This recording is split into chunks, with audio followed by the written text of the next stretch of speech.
Bismillahirrahmanirrahim.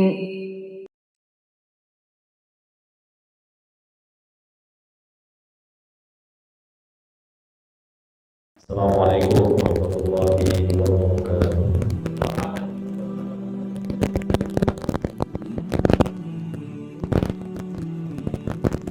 Alhamdulillahi rabbil alamin. Wa bihi nasta'inu ala umuri dunya. Syukran lillahi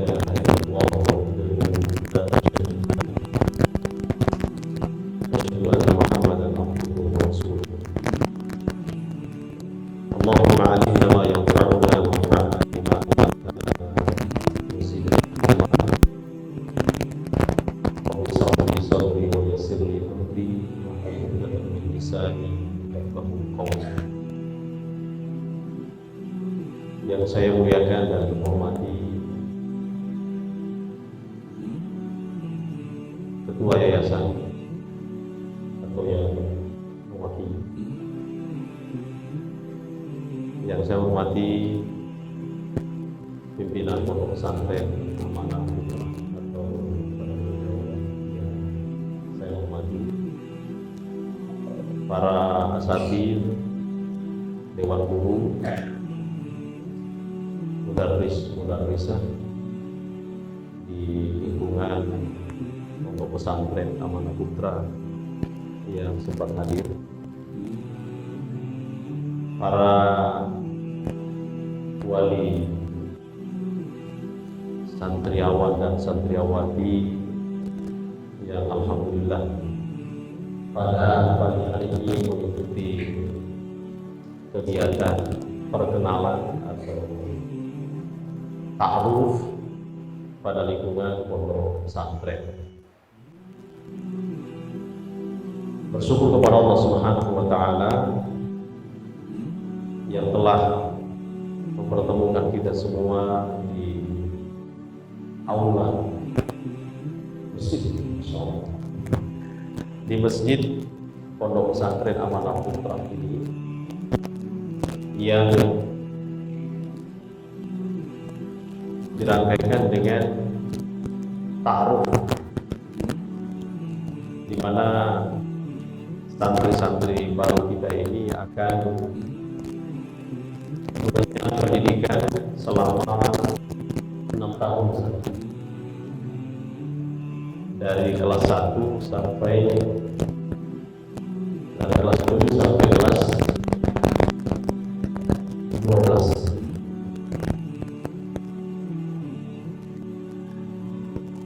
Salawat kepada baginda Nabi kita Muhammad SAW sebagai panutan kita, uswah kita dalam menjalani kehidupan sebagai seorang manusia, seorang hamba di dunia ini.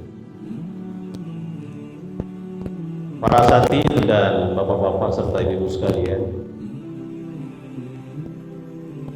tentu bukan sesuatu yang kebetulan ketika Allah menghadirkan dalam kehidupan kita ini sesuatu yang bermanfaat.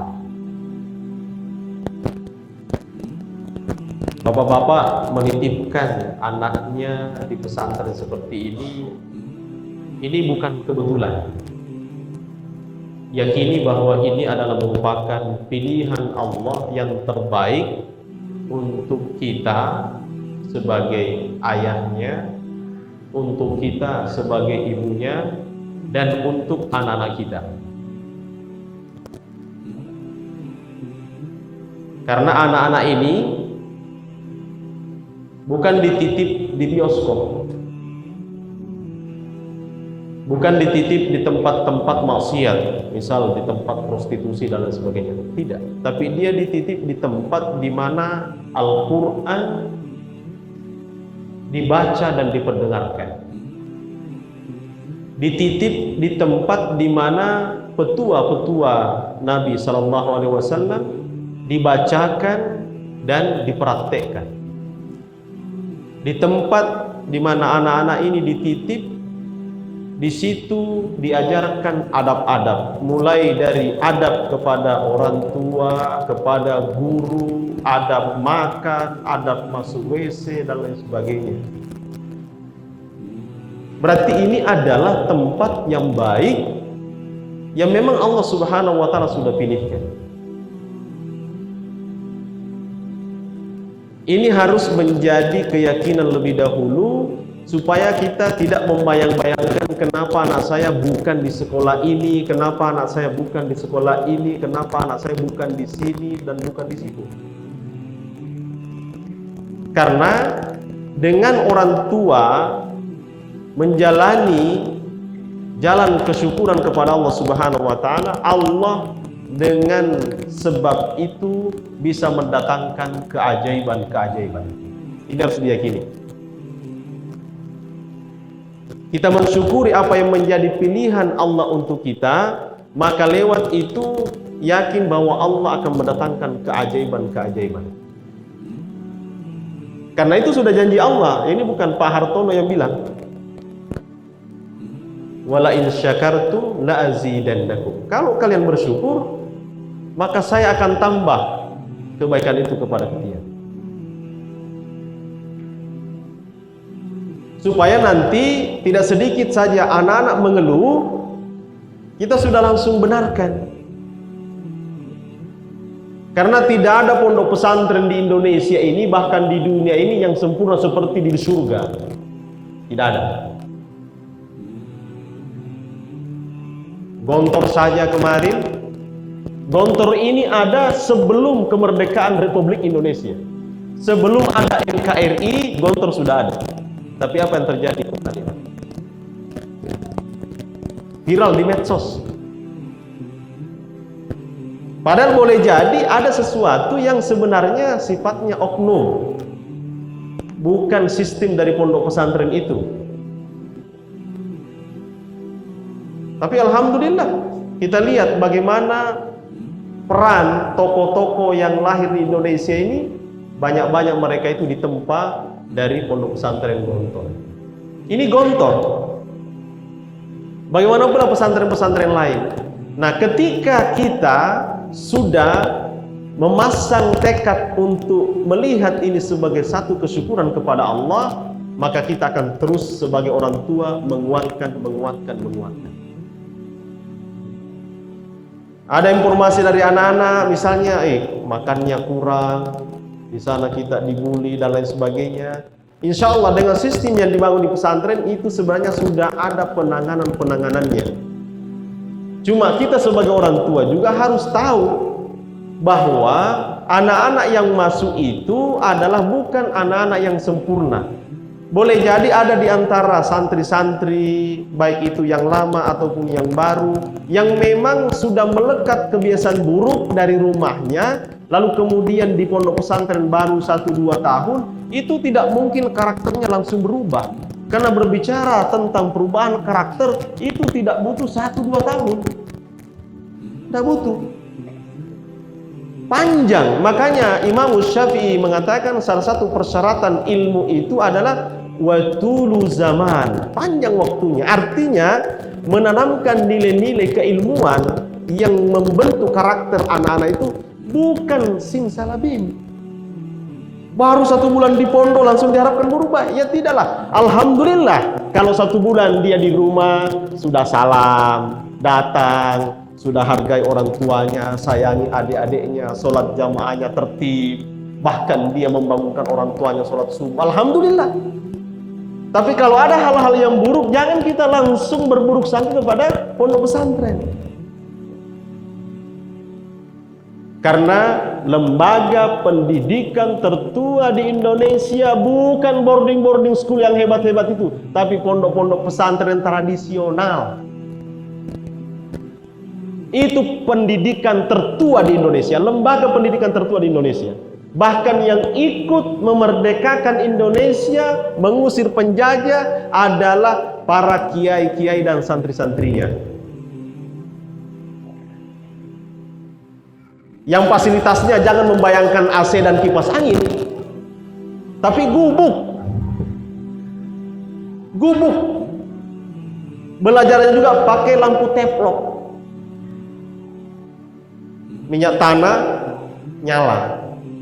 Nggak ada lampu dan lain sebagainya.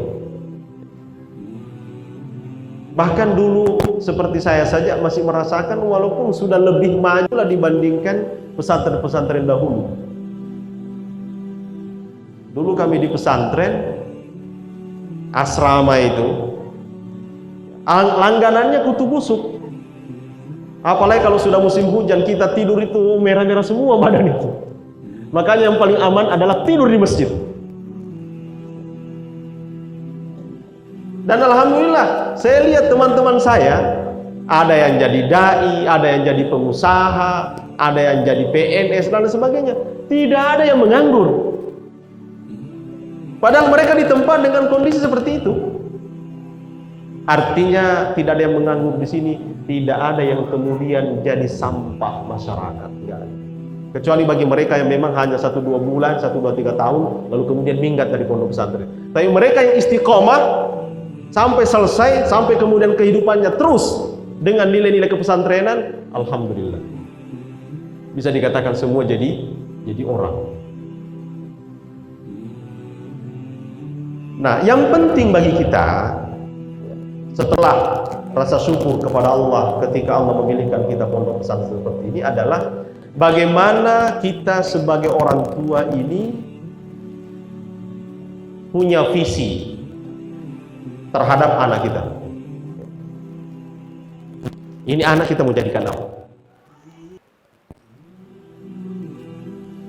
Jangan jadi orang tua yang visinya rendah.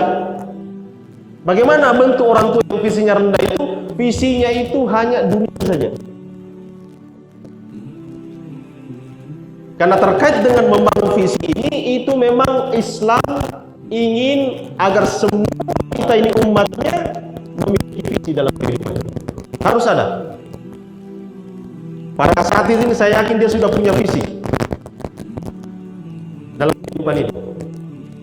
Kalau saya sampaikan ke istri saya bilang, saya ingin nanti di masa tua itu kita tidak menganggur. Saya ingin di masa tua itu visi saya bagaimana saya tetap bermanfaat. Ada ilmu sedikit saya tetap bisa memberikan kajian-kajian kepada santri-santri.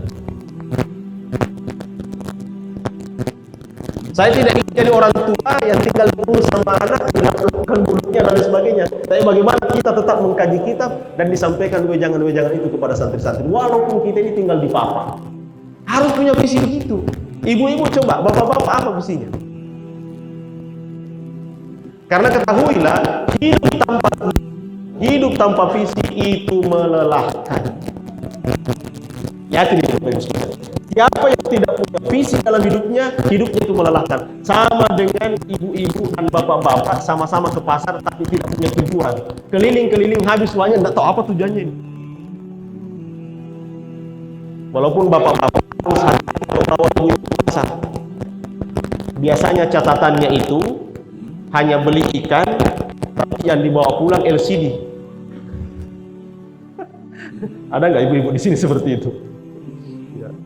Makanya gampang bapak-bapak sekalian. Resepnya itu gandeng aja istri, pura-pura sayang, pura-pura mesra, bawa segera ke motor atau ke kendaraan supaya dia cepat pulang. Tidak jelalatan matanya lihat dan lain-lain. Begitu sudah selesai apa yang dibeli catatan, oh ikan sudah, sayur sudah, ini sudah, gandeng tangannya cepat.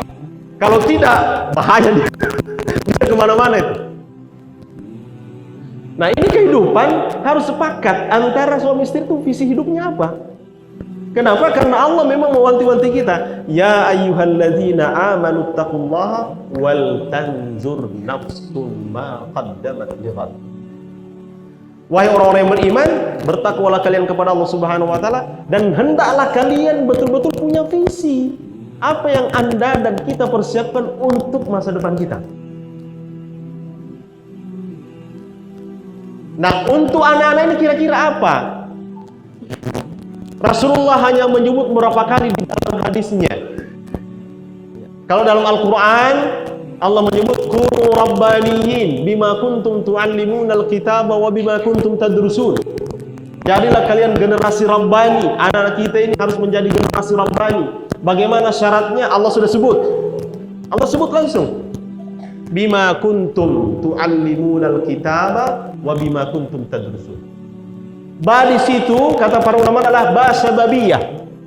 Bima kuntum tu'allimunal kitab. Itu disebabkan karena kalian mengajarkan Al-Qur'an dan kalian terus mendaras Al-Qur'an itu. Artinya dia menjadi bagian dalam kehidupan kita. Kun rabbaniyin. Generasi yang rabbani. Niatkan saja ketika ibu-ibu, bapak-bapak mempercayakan anaknya di pesantren, insya Allah, mudah-mudahan ya Allah, ini adalah jalan, ini adalah proses untuk anak saya menjadi generasi rabbani. Pak, Bu, asetnya bapak-bapak dan ibu itu bukan sertifikat yang berapa lembar di dalam lemari, bukan. Aset kita yang sesungguhnya adalah anak soleh yang kita tinggalkan.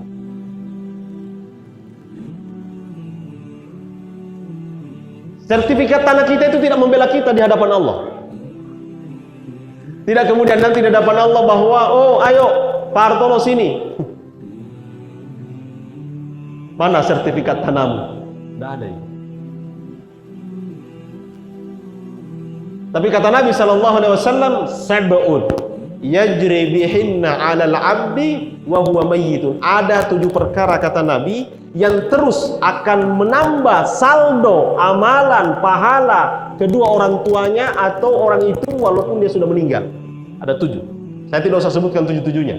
Yang terakhir saja. Apa itu? Yang terakhir adalah kata Nabi SAW, au taraka waladan yastaghfiru lahu ba'da mautihi. Dia meninggalkan anak yang terus beristighfar untuknya setelah kematiannya. Jadi anak-anak ini bukan hanya mengabdi kepada kita di saat kita masih hidup, tapi yang paling penting adalah apa yang dia lakukan untuk kita sebagai orang tuanya setelah kita meninggal. Itu yang paling penting. Apa yang disebut oleh Nabi? Yang disebut oleh Nabi SAW adalah au taraka waladan yastaghfiru lahu ba'da mauti, atau dia meninggalkan anak yang terus beristighfar untuk kedua orang tuanya setelah kematiannya. Subhanallah. Bayangkan kalau zikirnya anak kita, berapa harta warisan, berapa bagianku, saudara-saudaraku jangan kamu ambil ini, itu adalah hakku. Itu zikirnya. Nauzubillahi wa iyyazubillahi min dzalik. Dan banyak faktanya hari ini zikirnya anak-anak setelah orang tuanya meninggal itu adalah harta warisannya. Padahal seharusnya adalah istighfar. Untuk siapa? Untuk kedua orang tuanya. Dan kedua orang tua yang terus mengalir istighfar anaknya untuknya setelah kematiannya, subhanallah, dia akan berkata di hadapan Allah, anna li hadza ya Rabb. Ya Allah, dari mana ini? Kok selalu bertambah terus? Sini bapak-bapak ada yang punya SMS banking. Biasanya kalau kita ke konter di bank,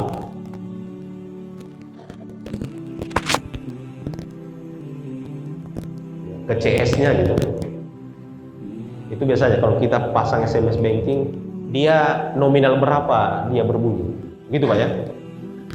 Kalau kita bilang, oh nominal 500, kalau ada masuk 500.000, bunyi.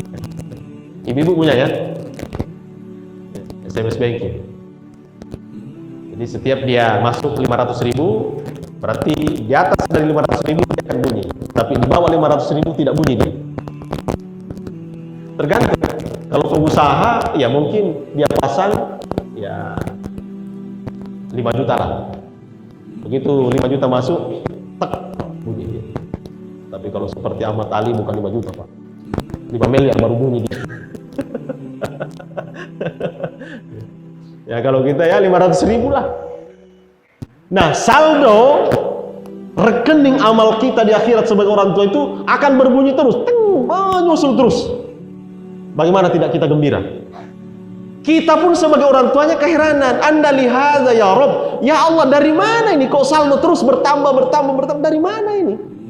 Dijawablah, hadza bi istighfari waladika min ba'dika. Ini karena istighfar anak-anakmu yang terus menerus setelah kematian. Subhanallah. luar biasa Bapak Ibu. Jadi di konsep ini sebenarnya ya bukan berarti kita tidak butuh kekayaan, butuh. Ya. Butuh. Dan kita saling mendoakan semoga kita bisa jadi kaya semua. Kaya untuk apa? Untuk membantu dakwah ini. Ya. Kan seperti itu. Supaya kalau kita ngundang ustadz yang kaya ya tidak perlu kita siapkan amplop. Ya. Dia sudah banyak duit. Dia sendiri pesan hotelnya. Kalau diundang Ustaz Tartono, iya, nanti saya sendiri pesan hotel ya. Seluruhnya kita yang tahu, masya Allah. Kalau begitu kan enak. Dan kita harus punya cita-cita begitu, punya visi. Ya kalau kita tidak punya doa begitu, bagaimana mau Allah kabulkan? Kita harus punya doa begitu, Ustaz.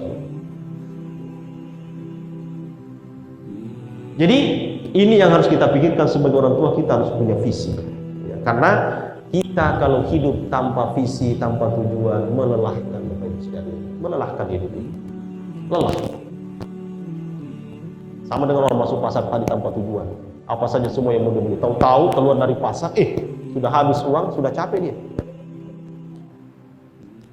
Nah, untuk menjaga visi hidup ini, untuk anak-anak kita, ya, kata Allah Subhanahu wa Ta'ala, wabtaghi fima ataakallahu daral akhirah wa la tansa nasibaka minad dunya.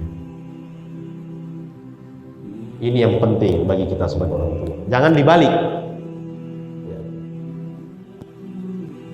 Cari dan buru dunia akhirat itu. Itu yang harus diburu, itu yang harus dicari, itu yang harus diraih. Tapi jangan lupakan bahagianmu di dunia.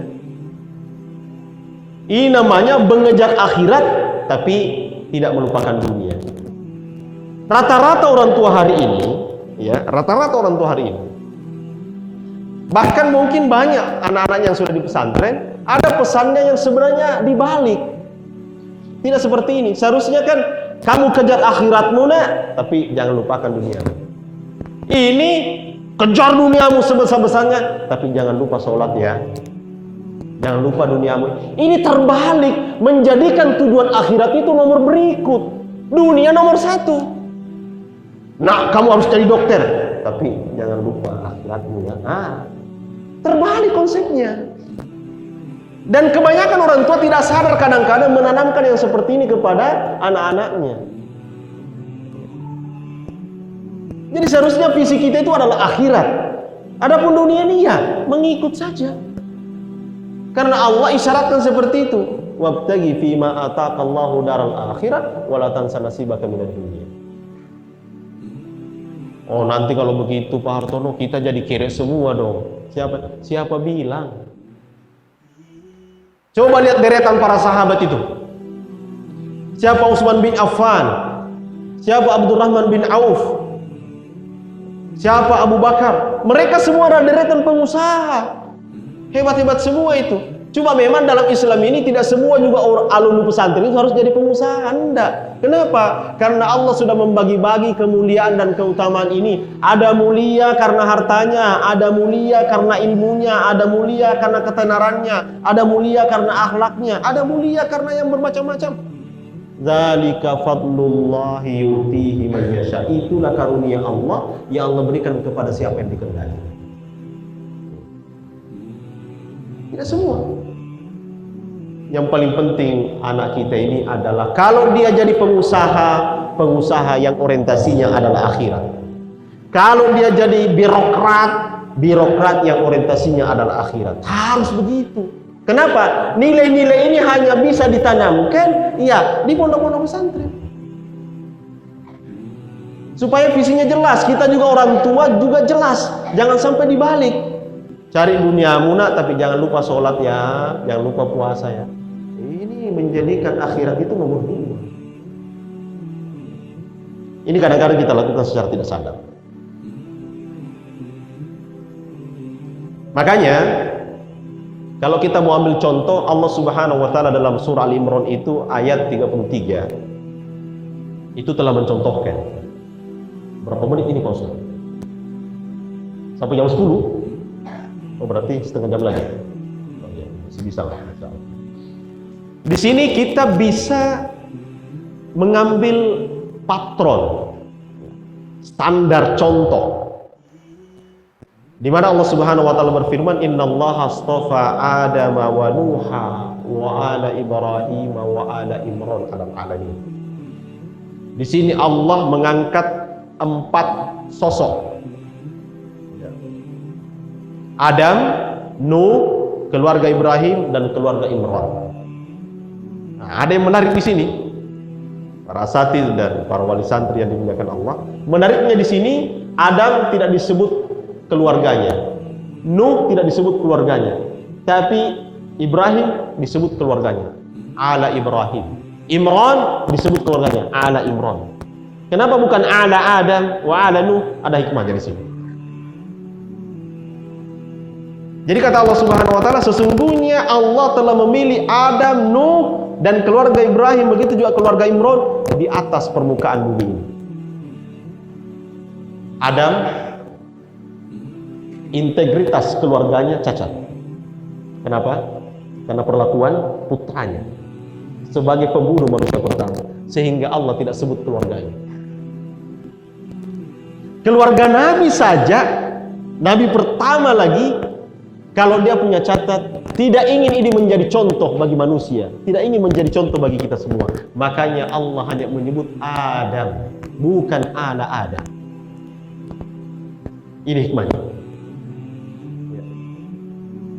Maka di sini personal, Adam disebut oleh Allah Subhanahu wa taala sebagai sosok yang dipilih secara personal, bukan keluarganya. Paling tidak kita lihat bagaimana kelebihan Adam. Wa 'allama Adamal asma'a kullaha. Bagaimana status dia, bagaimana posisi dia. Inni ja'ilun fil ardi khalifah. Dia adalah seorang khalifah.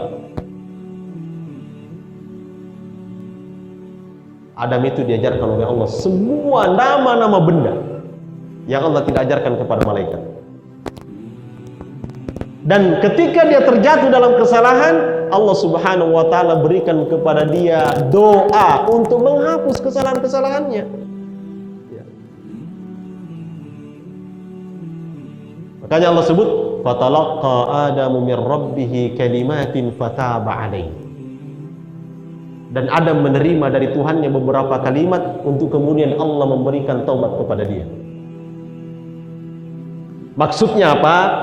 Kita orang tua, kalau kita lihat sosok Adam ini, Nabiullah Adam alaihissalam, kita juga termasuk sebagai pendidik bahwa kita ini tidak boleh mengaku bahwa kita ini tidak ada kesalahan. Ada. Sebagaimana Nabiullah Adam alaihissalam. Tapi ternyata Allah memberikan tips agar supaya kesalahan itu dihapus. Apa yang diterima? Itu disebutkan dalam ayat yang lain, Rabbana zalamna anfusana wa illam taghfir lana wa tarhamna lanakunanna minal khasirin. Ya Allah, kami telah menzalimi diri kami sebagai orang tua, sebagai ayah. Mengadulah kepada Allah, ibu sekalian. Rabbana zalamna anfusana wa illam taghfir lana wa tarhamna. Baru diingat dosa kita terhadap anak kita, dosa kita terhadap suami kita, dosa kita terhadap istri kita. Ingat ketika kita mengucapkan doa itu, Rabbana zalamna anfusana wa illam taghfir lana. Ya Allah, sesungguhnya kami telah menzalimi diri kami sendiri.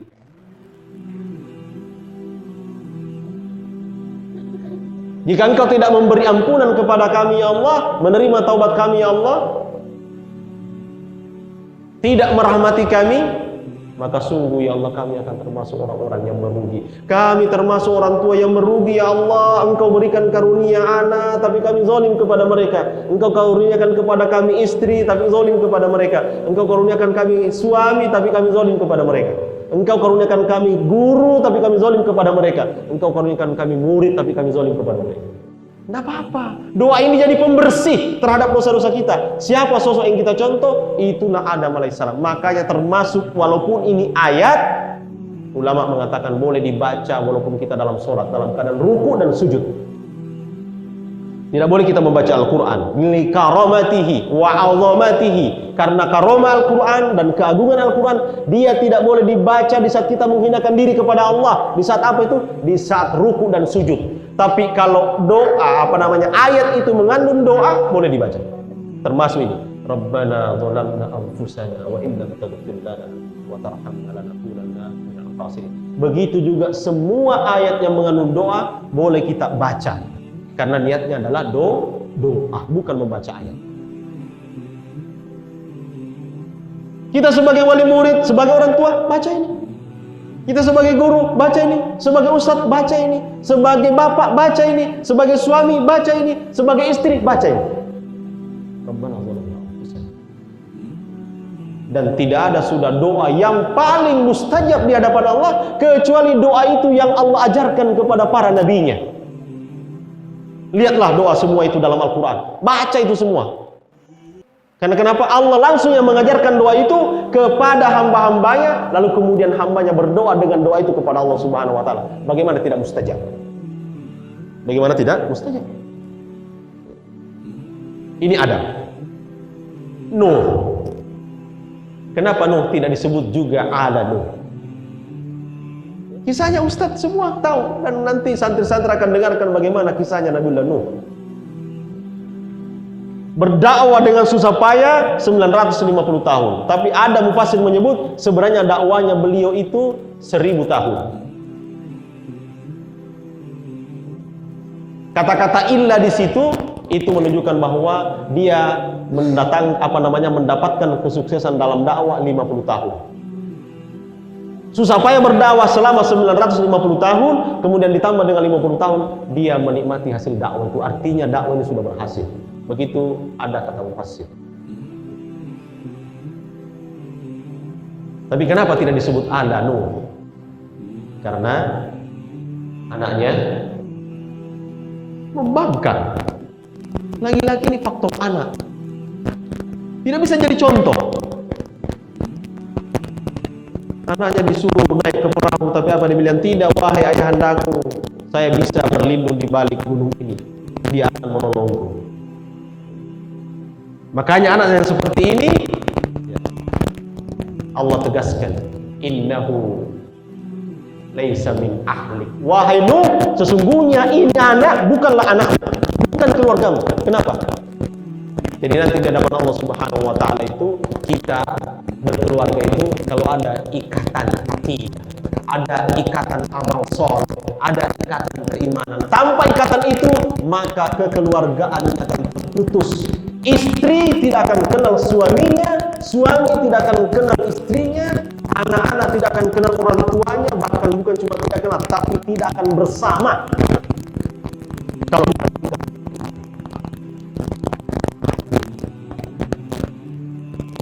kenapa ibu-ibu berpotensi mencari surga? Ibadah yang paling lama di dunia ini adalah ibadah pernikahan. Apa yang terjadi ibu-ibu selama kita bersama dengan suami? Semakin banyak amal soleh yang tercipta dari bersamaan kita suami istri, maka itulah wasilah untuk kita saling ingat nanti di surga. Kalau ibu-ibu hanya kenal suami berdasarkan wajah, maka di surga pasti ibu tidak kenal lagi suaminya. Kenapa? Karena bapak-bapak ini akan ganteng sekali, lebih ganteng daripada yang ada hari ini. Bapak-bapak pun demikian. Kalau hanya bermodalkan wajah, kita mengenal istri, maka nanti istri ini di surga itu kita tidak akan kenal lagi. Kenapa? Wajahnya itu bidadari semua. Jadi bagaimana mungkin kita kenal? Di dunia saja kadang kita tidak kenal lagi, apalagi kalau berpisah lama misalnya. Tapi kenalnya bukan berubah tambah cantik, tapi kalau wanita dunia itu berubahnya makin keriput. Kalau di surga kita kaget, kenapa kita saling kenal Bapak Ibu? Karena ada amalan. Oh, rupanya kau suamiku ya. Iya, kenapa kenal? Iya, kan kita dulu sama-sama ngaji. Kita kan dulu sama-sama tahsin, kita kan dulu sama-sama qiyamul lail, kita kan dulu sama-sama mempertahankan wudu, kita kan sama-sama dulu ke masjid. Itu semua amal soleh. Kita kan sama-sama dulu memasukkan anak di pesantren. Banyak amal soleh yang mengingatkan kita untuk mengenali pasangan kita. Itu yang menyebabkan. Subhanallah, anak-anak pun akan demikian. Jadi kenapa Nuh tidak disebut ala Nuh? Ya karena anak. Nah sebaliknya ala Ibrahim disebut. Diselesaikan ayat ini. Disebut oleh Allah Subhanahu wa taala keluarga Ibrahim. Artinya sosok Ibrahim ini bukan cuma personnya, tapi satu keluarga memang harus menjadi contoh. Cuma kalau ini dibahas lebih dalam, bahaya ibu-ibu. Karena dua istrinya. Siapa namanya ibu istri pertamanya Nabiullah Ibrahim? Siti Sarah.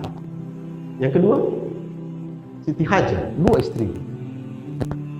Tapi ini tidak saya bahas ini. Tenang Ki. Jangan khawatir. Karena saya hari ini harus bela ibu-ibu. Ya. Tapi saya cerita sedikit kisahnya bahwa kenapa Nabiullah Ibrahim. Saya cerita tadi di pengajian di masjid pada subuh tadi. Kenapa Nabiullah Ibrahim alaihissalam membawa Siti Hajar ke lembah Mekah? Itu karena salah satu sejarah menyebutkan itu karena menghindari amukan cemburu dari istri pertama. Jadi ibu-ibu, namanya cemburu itu biasa. Bahkan ada kata-kata Siti Sarah itu yang luar biasa. Kalau saya ketemu madu saya, yaitu Siti Hajar, saya akan potong-potong badannya menjadi 3 bagian. Ini istri Nabi sampai mengancam begitu. Ya biasa. Begitu ya. Tapi sekali lagi saya katakan, ini tidak membuat cacat untuk keluarga Nabiullah Ibrahim itu tetap menjadi contoh. Buktinya Allah sebut dia ala Ibrahim. Itu bukan cacat. Artinya itu sangat dimaklumi, sangat dipahami kalau perempuan itu cemburu. Sangat dipahami. Aisyah saja begitu.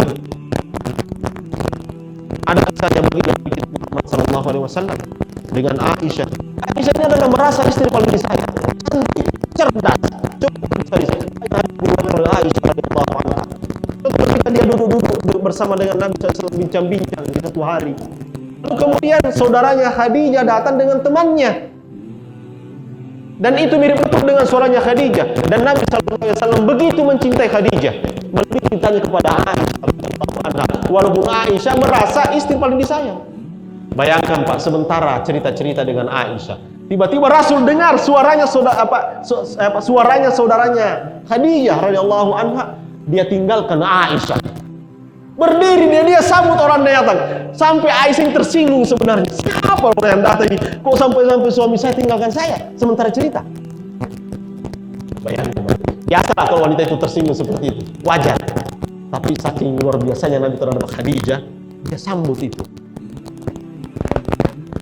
Tapi Aisyah ini mengerti adab. Dia langsung katakan, kurang ajar, siapa orang itu. Dia keluar langsung, siapa sebenarnya kamu ini? Tidak. Nabi masuk, wahai istriku Aisyah radhiyallahu anha, hari ini kita kedatangan tamu, tolong layani. Ya dilayani baik-baik. Aisyah juga tidak tanya, siapa sih kamu? Dari mana sih kamu? Tidak. Dia layani baik-baik, kasihkan minuman dan lain sebagainya. Nanti setelah pulang baru dia bertanya kepada suaminya, ya Rasulullah, siapa itu tadi? Itu adalah saudaranya Khadijah. Sampai muncul cemburunya Aisyah radhiyallahu anha. Lalu kemudian dia katakan, itu orang sudah mati, sudah di tanah, masih kamu ingat-ingat juga? Cemburu terhadap orang yang mati. Jadi artinya, saya tidak lanjut cerita itu karena bisa menjurus nanti bahaya. Saya hanya ingin bahwa bagaimana keluarga Ibrahim yang memiliki visi itu luar biasa. Pertama, ketika Nabiullah Ibrahim akan menempatkan anak keturunannya di satu lembah, dia berdoa lebih dahulu. Rabbi inni askantu min dzurriyyati biwadin ghairi dzi zar'in inda baitikal muharram. Coba. Dia berdoa kepada Allah Subhanahu wa taala. Bapak boleh juga berdoa seperti itu. Inni askantu min dzurriyyati biwadin ghairi dzi zar'in, ya Allah. Walaupun mungkin redaksinya kita rubah. Saya telah menempatkan anak keturunanku di satu lembah. Itu menunjukkan bahwa kalau kita orang tua yang punya visi, 5 menit terakhir sama berdiri. Kalau kita orang tua yang punya visi, ketika menempatkan atau melihat apakah mau bangun rumah atau menempatkan keluarga atau menempatkan pesantren, jangan lihat dulu nilai-nilai dunianya. Lihat di situ nilai ukhrawinya. Coba lihat bagaimana Nabi Ibrahim alaihissalam. Inni askantu min dzurriyyati biwadin ghairi dzi zar'in inda baitikal muharram. Ya Allah, sesungguhnya aku menempatkan anak keturunanku di satu lembah yang tidak punya tanaman, yang tidak punya pohon-pohon, rumput pun tidak bisa tumbuh di situ. Biwadin ghairi dzi zar'in, tapi apa harapannya? Inda baitikal muharram, di sisi rumahmu yang terhormat. Di situ ya, poin yang diinginkan oleh Nabiullah Ibrahim alaihissalam. Ya Allah, di sini tidak punya apa-apa, tapi saya tempatkan anak keturunanku ya Allah di putra amanah. Kalau ini dijawab oleh Allah Subhanahu wa taala, subhanallah. Subhanallah. Apa? Oh, saya kira peringatan untuk berhenti. Ini justru lagi semangatnya disuruh berhenti. Ya. Bahkan dalam ayat lain disebutkan tidak ada tanaman di situ. Ya. Sampai ketika Siti Hajar mau ditinggalkan. Ya. Dan ini juga menunjukkan bahwa memang perempuan itu cerewet. Siti Hajar saja dia mendesak suaminya itu sampai suaminya cuma diam. Ibrahim cuma diam. Nah, ini juga tips bagi laki-laki. Kalau perempuan cerewet itu dihadapi dengan diam saja. Okay. Nggak usah dilawan, biarin aja dia ngomong. Karena memang perempuan itu ya, kalau dia banyak ngomong biasalah. Ya.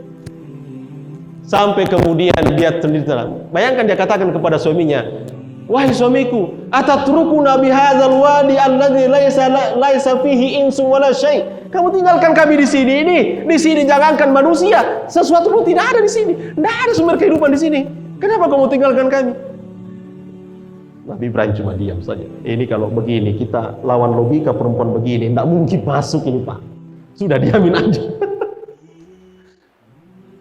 Nantilah karena memang perempuan, insya Allah kalau dia tumbuh di atas tauhid pasti akan kembali, insya Allah taala. Sampai kemudian Hajar sendiri lalu kemudian mengatakan, Allahu amaroka bihadza. Wahai suamiku, oke, kamu tidak jawab. Saya sudah bilang, ini kamu tinggalkan kita begini, ini kosong, tidak ada tempat menjanjikan di sini, tidak ada dunia di sini. Kamu taruh saya di sini. Dia diam saja. Lalu kemudian kalau begitu wahai suamiku, apakah Allah yang perintahkan ini? Ibrahim cuma menjawab singkat sekali. Nah, iya, Allah yang suruh. Idzan la yudayyuna. Kalau begitu, yakin karena dia adalah istri yang tumbuh di atas tahun. Saya yakin wahai suamiku bahwa Allah tidak akan pernah menyanyiakan saya. Subhanallah. Lahir peradaban yang sangat luar biasa. Makanya wajar kalau lahir anaknya ketika orang tuanya diuji untuk menyembelih anaknya, lahir generasi yang selalu. Kenapa? Karena dia lahir dari orang tua yang punya visi. Menempatkan keturunannya saja dia sudah lihat aspek yang betul-betul yang sifatnya ukhrawi, bukan duniawi. Ya kan? Coba lihat bagaimana ceritanya dalam Al-Quran dilanjutkan. Ya bunay, inni ara fil manami anni azbahu. Wahai putraku yang tercinta, sesungguhnya aku melihat dalam mimpiku bahwa aku menyembelihmu. Coba bayangkan. Kalau seorang anak jangankan mau disembelih, disuruh pergi ke pasar saja, waduh, susahnya. Kenapa? Itu muhasabah bagi saya sebagai bapak, muhasabah kita sebagai ibu. Kenapa begitu? Tapi coba lihat, apa dikatakan anaknya? Ya abati, wahai ayahandaku yang tercinta, if'al ma tu'mar. Laksanakan apa yang Allah perintahkan. Satajiduni insyaallahu minas sabirin. Coba ada kata-kata insyaallah. Wahai ayahandaku, laksanakan apa yang Allah perintahkan. Niscaya engkau akan mendapati aku insyaallah. Bayangkan anak yang tergantung dengan Allah, anak yang terpaut dengan Allah. Dia tidak katakan bahwa saya hebat, saya anak pintar, saya anak yang hebat, tapi dia sisipkan di situ kata-kata insya Allah. Artinya dia bisa menjalani ketaatan yang begitu berat ini itu karena Allah Subhanahu wa taala, bukan karena dia. Subhanallah, keluarga yang tumbuh di atas tauhid. Mudah-mudahan bapak-bapak mendoakan saya supaya keluarga saya tumbuh di atas tauhid seperti itu. Kita saling berdoa. Ya karena sudah tinggal 2 menit waktu saya tidak mau korupsi. Ya. Oh, 10 menit kali. Oh, Masya Allah. Banyak. Ya. Makanya, kalau kita kembali kepada Nuh tadi, Nuh pun berdoa sama dengan doanya Nabiullah Ibrahim alaihissalam. Ya, ketika akan menempatkan keluarganya. Ya, coba kita lihat bagaimana Allah menggambarkan doa Nuh. Kul Rabbi anzilni munzalan mubarakan wa anta khairul munzilin. Ya Allah, ini lagi-lagi Allah yang ajarkan. Khitabnya langsung kepada Nabiullah Nuh alaihissalam. Wahai Nuh, berdoalah kamu kepada aku dengan mengatakan Rabbi anzilni, ya Allah tempatkanlah aku munzalan mubarakan, di suatu tempat yang penuh berkah. Cari tempat yang penuh berkah. Karena kenapa engkau lah ya Allah sebaik-baik yang akan memberikan tempat kepada siapapun. Wa anta khairul munzilin. Makanya langsung kemudian Allah jawab, ihbit bisalamin minna wa barakatin alaik. Sudah, singgahlah, mampirlah di situ, menetaplah di situ dengan kesejahteraan, keselamatan dari kami, kata Allah Subhanahu wa taala, dan berkah yang sepenuhnya untuk kamu.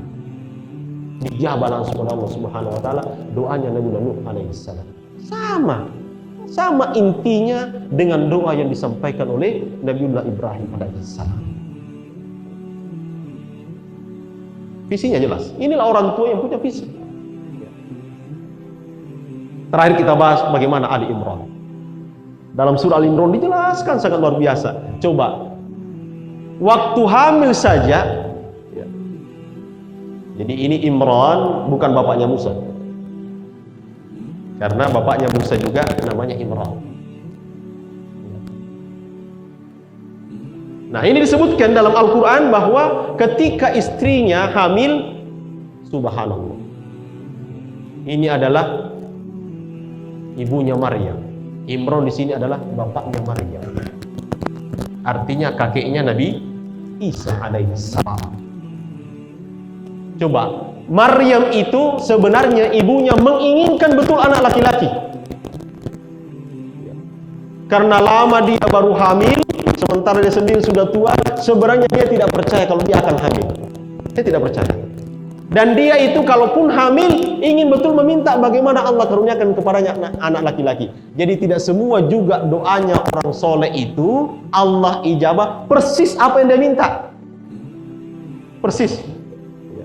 Sebenarnya saya ingin juga membahas tentang doa itu. Apa sih maknanya doa itu diterima oleh Allah Subhanahu wa taala? Banyak di antara kaum muslim yang salah kaprah. Bahwa kalau sudah tidak dikasih berarti doa saya tidak. Misalnya doa minta motor, tidak dikasih dia motor. Merasa bahwa saya ini tidak diberikan oleh Allah, tidak diijabah doa saya oleh Allah, padahal diijabah. Cuma bentuknya lain. Karena bentuk pengijabahan doa itu ada 3 kata Nabi sallallahu alaihi wasallam. Mau dibahas ini? Nah, cukup waktu. Nanti lagi kita bahas insyaallah. Saya lanjutkan keluarga doa ini. Jadi sebenarnya istri Imran itu mau sekali kalau yang lahir nanti dari dirinya itu adalah anak laki-laki. Ternyata Allah karuniakan kepadanya anak perempuan. Anak perempuan. Baru kemudian ketika anak itu baru di alam rahim, baru di dalam perut, dia sudah berdoa kepada Allah Subhanahu wa taala. Apa doanya ibunya ini? Luar biasanya, orang tua yang punya visi. Apa dia katakan? Ya Rabbi, inni nazartu laka ma fi batni muharrara fataqabbal minni. Wahai Tuhanku, aku bernazar, aku hajatkan bahwa anak yang ada dalam kandunganku ini adalah dia nanti lahir sebagai hamba yang merdeka. Maksudnya apa? Para ulama mengatakan muharrara itu adalah tidak ada yang mengganggu dia untuk berkhidmat kepadamu ya Allah Subhanahu. Itulah orang yang merdeka. Tidak ada yang mengganggu dia, tidak ada yang menghalangi dia untuk berkhidmat kepada Allah Subhanahu wa taala. Itulah muharrarah, itulah hurriyah, itulah kemerdekaan yang sesungguhnya. Kenapa? Karena dia memiliki orang tua yang punya visi. Subhanallah. Ini Pak Ustadz Hartono hanya bisa menceramahkan. Makanya saya butuh doanya bapak-bapak semua ini. Ya. Walaupun anak saya semuanya di pesantren, ya. Kita sering mendoakan. Ya. Jadi jamaah sekalian, ya, tanpa mau menambah lagi dari apa yang saya akan jelaskan ini, bahwa dari 4 sosok ini sangat cukup bagi kita untuk menjadi contoh. Maka kita sebagai orang tua tidak ada cara lain kecuali kita bersinergi. Maksudnya apa? Kita kerjasama. Ta'awanu 'alal birri wat taqwa. Kita saling tolong menolong. Anak kita sudah kita titik di sini, jangan kemudian kita seolah-olah lepas tanggung jawab. Artinya, mari kita terus komunikasi dengan gurunya. Ada keluhan-keluhan, jangan langsung kita benarkan, tapi kita cari solusinya sama-sama. Ya. Karena sekali lagi, ya selalu dikenal di masyarakat itu bahwa pondok pesantren itu adalah bengkel. Ini juga banyak orang tua hari ini, nanti anaknya nakal betul, baru dikasih masuk di pesantren. Pada akhirnya pesantren itu jadi pembuangan. Ya wajar lah kalau sedikit-sedikit bunyi seng. Kenapa? Yang lempar siapa? Santri baru. Sedikit-sedikit pecah gayung, pecah ember, rusak pintu. Ya bagaimana tidak? Memang dirumpung aja banting pintu dan lain sebagainya. Ya datang di pesantren tidak secepat itu dirubah. Datang orang tua baik-baik, dia lihat anak begitu, wah itu pesantren jelek. Karena itu anak-anaknya tidak ada akhlaknya. Ya kasihan dia, tidak harus kita pahami. Ini bengkel. Coba ibu-ibu masuk di bengkel, ada gak motor baru di situ? Ya nggak ada. Mau cari motor baru yang di dealer. Namanya bengkel ya, motor rusak ada di situ. Ada yang turun mesin, ada yang lepas bannya, kan begitu. Yang di pesantren itu disikapi seperti itu hari ini, kasihan. Ya, makanya sekarang muncul pesantren-pesantren modern yang tidak menerima bengkel. Pokoknya kalau rusak jangan diterima. Ini tidak benar juga. Harus ada pesantren yang memang berfungsi sebagai bengkel. Biarlah dia dibully. Biarlah. Apa boleh buat? Kenapa? Siapa lagi yang mau tangani mereka kalau bukan kita? Hah? Siapa? Mau ditaruh di mana itu anak-anak? Kalau yang diterima semua orang baik-baik, kira-kira yang mereka tidak baik di mana tempatnya, kasihan. Makanya Ustadz Abdullah Said, apa kata beliau? Ini pendiri Hidayatullah. Dia katakan bahwa jangankan orang yang bernyawa, orang mati pun saya terima nyantri di Hidayatullah. Masya Allah. Orang mati pun. Sini, kalau sudah tidak ada yang mampu urus di luar, bawa ke pesantren. Nanti kita yang urus. Subhanallah. Santri mayat pun diurus. Maksudnya, ya urus jenazahnya. Begitu maksudnya. Subhanallah. Jadi, Bapak sekalian, saya ingin tepat waktu. Ini pas jam 10. Ya, mudah-mudahan ada manfaat. Saya mohon maaf atas segala kekurangan. Terima kasih atas segala perhatian. Saya juga baru sampai saya semangat ceramah di sini. Mungkin karena suasananya barangkali, atau mungkin karena saya bersama istri saya. Mohon doanya. Jadi sekali lagi serius saya ini minta doa ini dulu sekalian. Serius betul saya minta doa. Paling tidak sekali lah minimal dalam sujud-sujud bapak-bapak, para asatidz, ibu-ibu. Ya, kalau tidak tahu nama saya, ya ingatlah wajah saya. Oh itu, yang jarang giginya di depan. Demikian, mohon maaf atas segala kekurangan. Terima kasih atas segala perhatian. Subhanakallahumma rabbana bihamdika asyhadu an la ilaha illa anta astaghfiruka wa atubu ilaik. Wassalamualaikum warahmatullahi wabarakatuh.